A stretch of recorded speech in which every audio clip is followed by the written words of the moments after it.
Hey Captains, this is Jessica from CoinMarketCap. Do you guys earn crypto while playing games? Play-to-earn games have exploded in popularity over the past few months, and today I'm asking some of the experts, from game creators to crypto PR firms, crypto lawyers, and even investors, what they think about the metaverse. For more videos like this, make sure to like, subscribe, and click on the bell notification.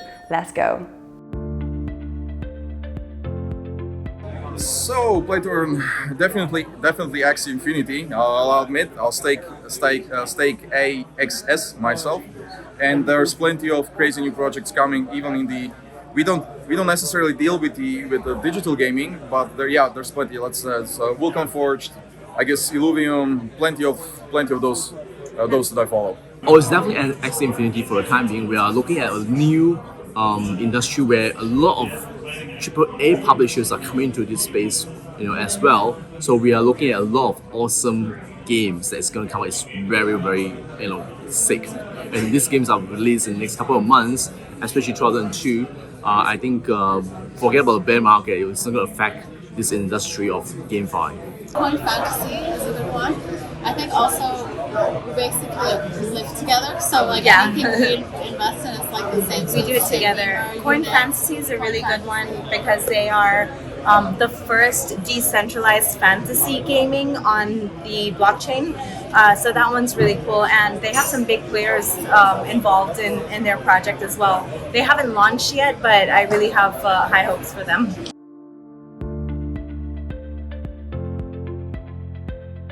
I think it's been a great hype in 2021 because of the pandemic. A lot of kids are at home going to do schooling online, and besides, not going out because of pandemic, they play games. So play to earn model has been so awesome, especially in countries like Vietnam, in Southeast Asia. Kids are able to make a living while playing games. They cannot continue with their own lifestyle because of pandemic. Most of them lose their job. But with the play to earn model, they actually make a living and they actually make more money than before. So I think that's where I think the play-to-earn model has been doing so well, especially for example Axie Infinity and some of the game guilds like YGG doing such a great job in this industry. It's such an amazing movement. I was just actually a few weeks ago with Felix, the founder of Dash. We were talking about how the young kids in the Philippines were earning $2 to $3 a day gaming, and it is absolutely happening. I was just in New York City at NFT NYC. And the space is exploding. The metaverse is exploding. The NFTs in the metaverse. This is the future, and it's so exciting. Axie Infinity is great, but the problem with Axie Infinity is that sometimes it takes money to play the game. It takes money to breed the Axies. So what I like about this one particular game called Unix, UNIX, is that they are sponsoring Axies. That's a huge thing. They have a massive community. So you need an Axie to play to earn. Well, Unix is sponsoring your Axie in order to play to earn. But other games that I like are Mimir, MIMIR. They're like a trivia play to earn, and I feel like I can relate to a lot more because I'm not a huge gamer, but I love a good trivia, here and there. So yeah. And then as you answer the questions correctly, you start winning points, and then instead of points, you're winning money. So it's just more incentivizing. I think that's the benefit for all of these games. No, I don't think it's a pyramid scheme. I think it's just more of people inviting people and sharing with their friends about a great opportunity. But you need to put in the effort. You're not just getting recruited and you do nothing and you make a living. That's not true, which is why it's not a pyramid scheme. You need to, do a lot of things. You need to play along the games, and in the play-to-earn model, all you need to do is play.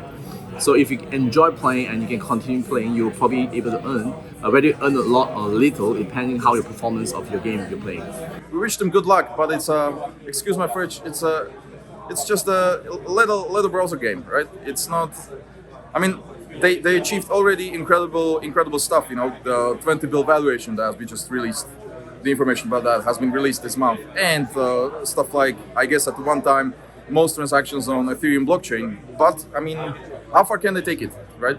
It seems like the use case is pretty limited.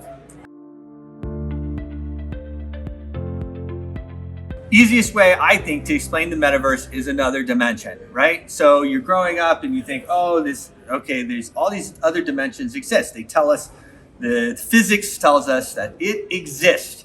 Well, that's what the metaverse is. It's another dimension. Simply put, the metaverse is an alternate universe where you need a VR set to go into most of the times. And in the metaverse, it's not just about gaming. You can buy property, you can drive a car, you can be whoever you want, you can own whatever you want.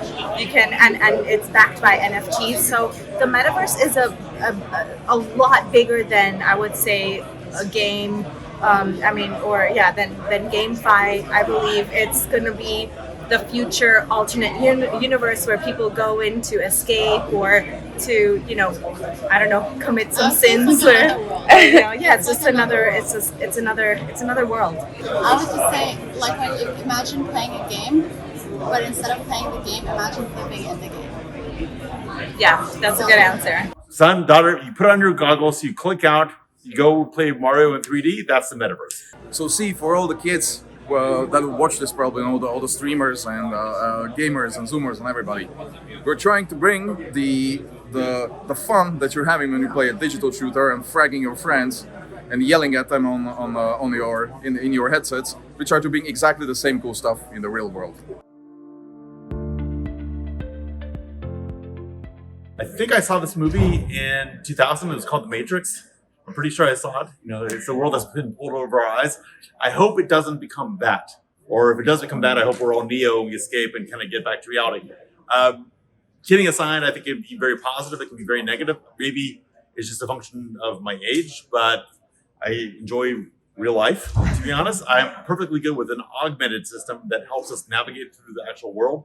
To the extent it's pure escapism, I'm not personally a fan, though I recognize the need for leisure and for recreation and for creativity. So I don't know if that's what you want to hear, but that's my honest gut take.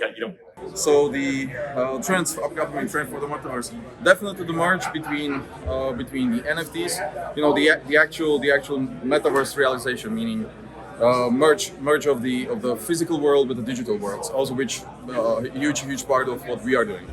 So this will be NFTs in AR.